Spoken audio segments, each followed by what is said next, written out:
So we're ready to shape the dough.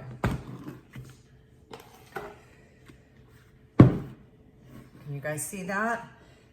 At this point, the dough has been fermenting for, I think, close to 5 hours. Mainly, I'm looking for the size. It has tripled in volume. So like I said earlier, depending on the temperature of your own kitchen, whether it's a medium temperature or happens to be drafty and a little cooler, the fermenting might take longer. If it's a particularly warm kitchen, it might happen in a faster time. But here you have it, triple in volume, okay? So what we're gonna do now, first let me show you.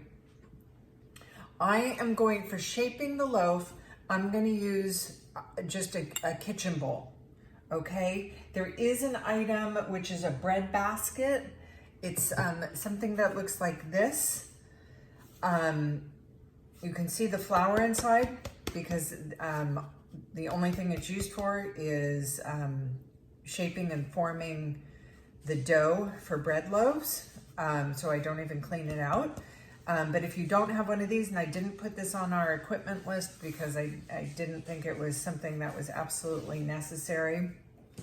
Like I said, you can use a bowl. But for this dough recipe, it is good to shape the loaf in a bowl to help it keep its form, okay? First thing I'm gonna do is fairly heavily dust my bowl, okay? So that when I shape the loaf and put it in here, the goal is that the dough won't stick when I try to remove it to bake it, so that it will keep its form and be ready to bake. Okay, so there you have that. Now to shape the dough. Okay, I want to show you guys this. So the dough's, try to work it gently. What's happened now, the reason that it's tripled in volume is because the yeast has done its work. It's been fermenting and the gases have begun to expand inside the dough. So the goal is you don't want to have all of that gas escape out of your dough. We're gonna work it a little bit, which will release some of the gases, but we don't want it to deflate entirely. Okay, so I am gonna use more of my flour to dust. Again, when you're dusting, you want to use just enough to keep your dough from sticking without working too much extra in. So you can see that came right off the work surface, okay? Now, what I'm gonna do, this is similar to the folding step where I'm gonna take a quarter of my dough and fold it over the top. Okay, watch this. So I have it in my hand, turn it over, and I'm gonna keep going around and doing this. And as I do that process, I'm creating a ball of dough that has a little bit of tension and is a little bit tighter, okay? So I keep turning it and working it around as I go. As I create that tension, the goal is to have a ball of dough that I would describe as a medium tight ball, okay? Like I said, we're trying not to work it too hard and deflate all of the gases, but we're working a little bit so that it's not such a soft, oozy ball of dough. We want it to be able to hold its form. I'm gonna put a little bit more flour down. I'm gonna go around one more time, folding the bottom into the top. Now bear in mind, as you do this top side is what I'll call the seam side, okay? As I'm folding all of this in, it's creating a seam on top. The bottom of my dough is a smooth ball.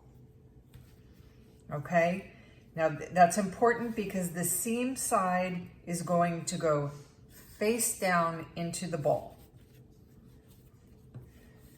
Go around one more time and get this nice and tight. Okay, so there you have it. Okay, again, smooth side, seam side. Okay, the seam side will go down, will be in the bottom of the bowl.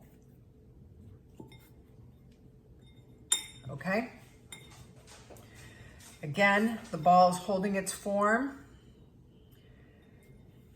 I would describe it as medium tight.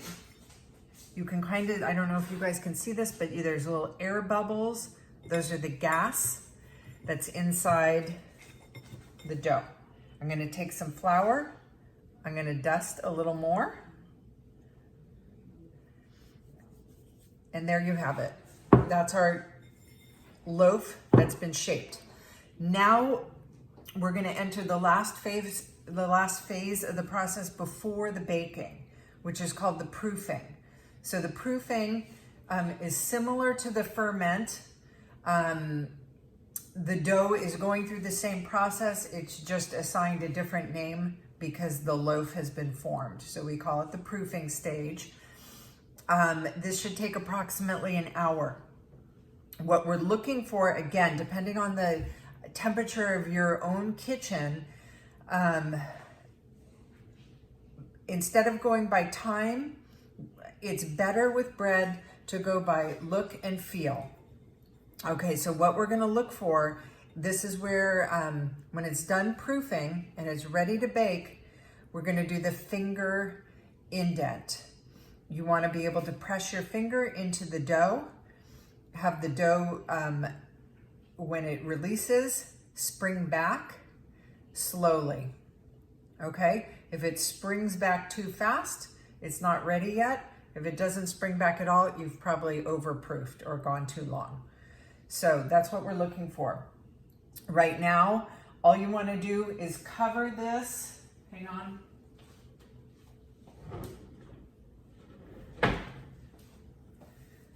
Cover your dough with a kitchen towel. And again, set it in a warm spot and give it about an hour. Okay? Okay, we're at the final stage of our bread baking recipe, which is the bake. My shaped loaf has proofed. It's been just about an hour. I'm gonna give it the finger dent test. I don't know if you guys can see that.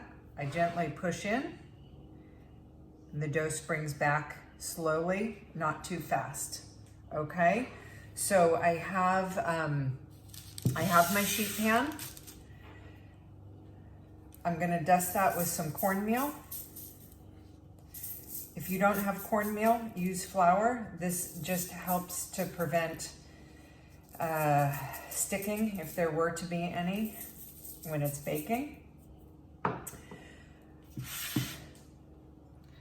You want to very gently, hopefully the dusting of the bowl was enough to allow it not to stick.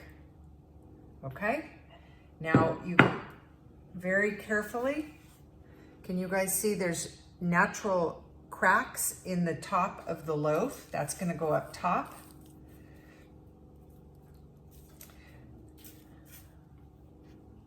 Okay.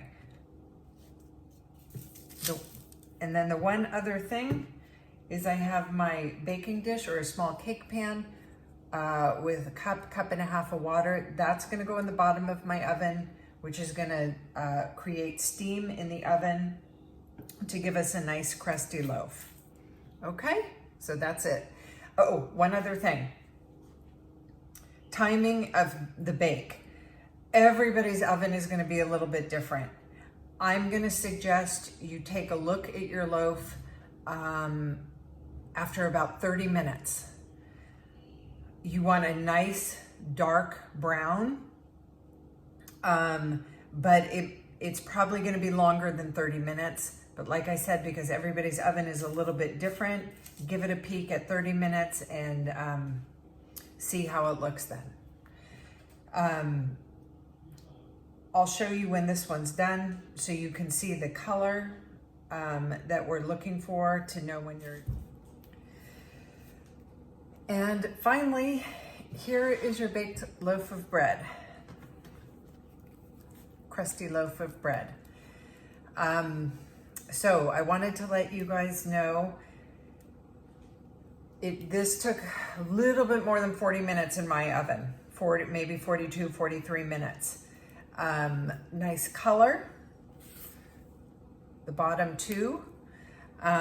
You can see the splits that were there from the seams of the dough before it went in, and the white spots are the flour as well. So that's it. Okay.